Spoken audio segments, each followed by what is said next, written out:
My Joburg roots run very deep.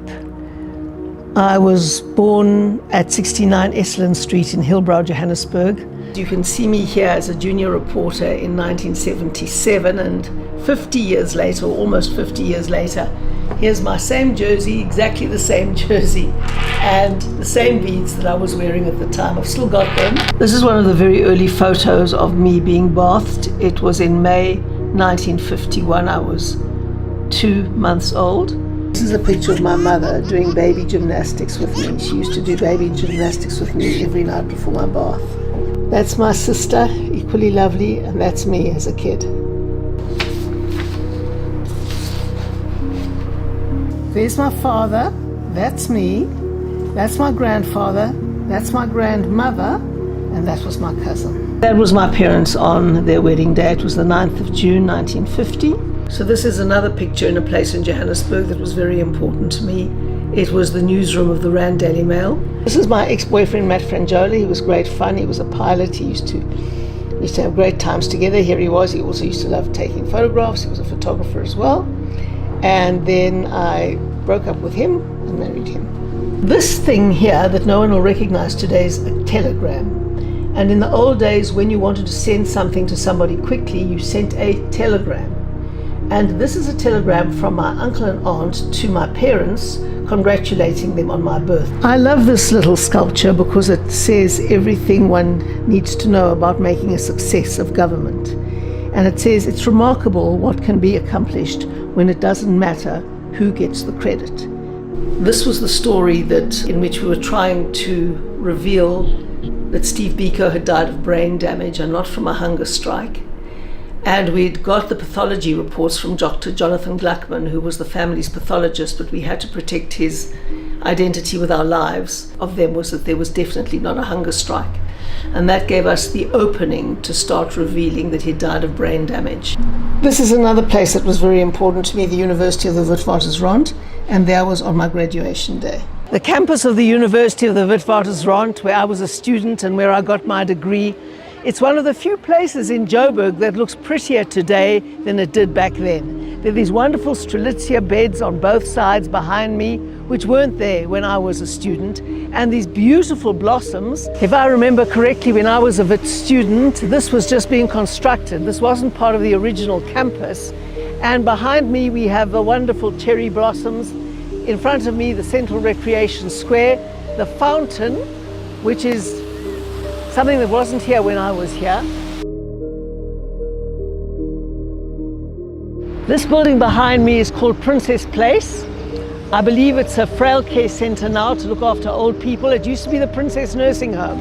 And here at 69 Esalen Street, Hillbrow, Johannesburg, is the place that I was born, opened my eyes for the first time, took my first breath. Here I am at 27 2nd Street, a home that I remember so well. My parents were staying here when I was born, and then they shortly after that moved out. But this was my granny's house, and she lived here in Orange Grove, and I often came to visit her. It was really fantastic. I know this place so well, and the house looks exactly the same. Goodness, look what Namusa's doing. She's rolling out a red carpet to welcome me.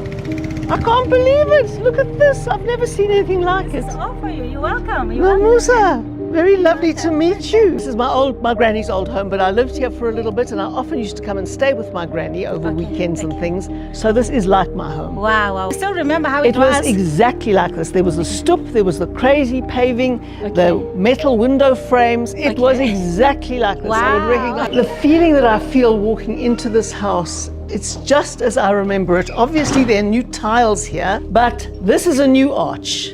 We used to come into the kitchen from that passage. So this is a new arch. It wasn't here. Of course, in those days, there were no TVs. But the bed was here. It was quite a big bed, and my granny used to put me and my sister in the bed. 65 years ago that I was in this house. The steps. Back in my day, those steps went straight. They didn't curve down there. They went straight. I remember this so well. It's exactly the same. There were some fruit trees over there. This was my granny's sewing room. She used to sit here and sew on her sewing machine and fix things and knit things and do things for other people. Cheers to the generations, those who have lived here in the past and those still to come. So this is Eastbrook Court, where I used to live for quite a while as a young person straight out of university, having my first job. You don't expect me today. My name's Helen. I used to live in this flat. Very nice to meet you. Which flat are you in here? I'm in number 21. Oh, great. And I was in 15 on the other side. Where you were now? Yes. Ah, that's yes. good. That's good. Yeah, that's where I used to live. Hope to see you again. Yeah, so do Hope to see you I. again. So this is the Open Seasons block of flats that I used to live in when I worked for the Rand Daily Mail. And I lived on the ground floor here, just behind this palisade fence. It's pretty barred up now. I have never seen this shop before here in front. DK, Fruit and Veg Supermarket. They've changed the entrance, it's over here, but look at that.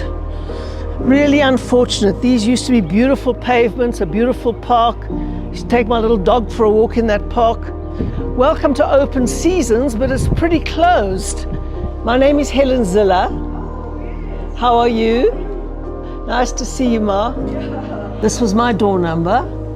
103 Open Seasons, Mitchell Street, Berea. At Mimosa Court, this enormous building here, my gran lived about halfway up. It was called the Avalon, and now it's called the Mimosa. She moved into about the 7th floor here, if I remember correctly, and this is where my sister and I used to visit her every single fortnight.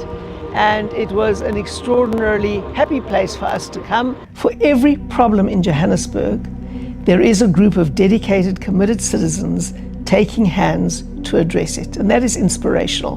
That is the spirit of Joburg. That is what will enable Joburg to become the great city we all know that it should be and can be.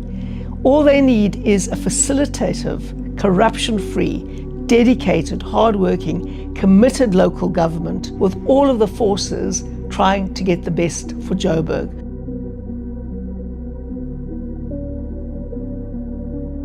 You see me on the TV? Yeah, Helen Ziller. Yeah, I'm that's Helen you. Ziller. Can I- Yeah, you can hug me, sure you can. Nice to see you. Are you well? I'm fine. Are you working here? Yeah.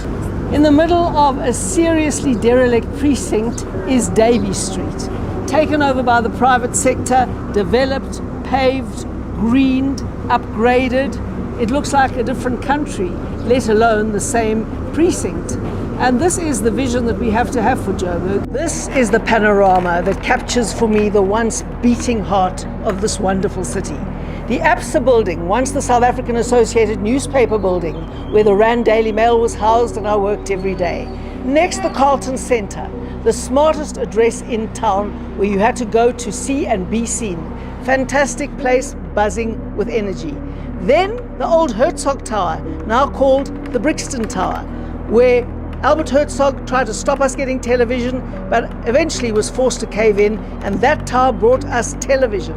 Then you have the old Telkom Tower, which brought us even more connectivity, and then you have the once pride of place in the aspirational addresses for Johannesburg, the Ponte Tower, where every young professional wanted to have a pad. Over to Ellis Park, where we spend so much time cheering our teams in the stands and having wonderful weekends in this great city. Today, she's a faded lady, but there's nothing that a makeover can't fix. I deeply believe in the city. Joburg is well worth the fighting for.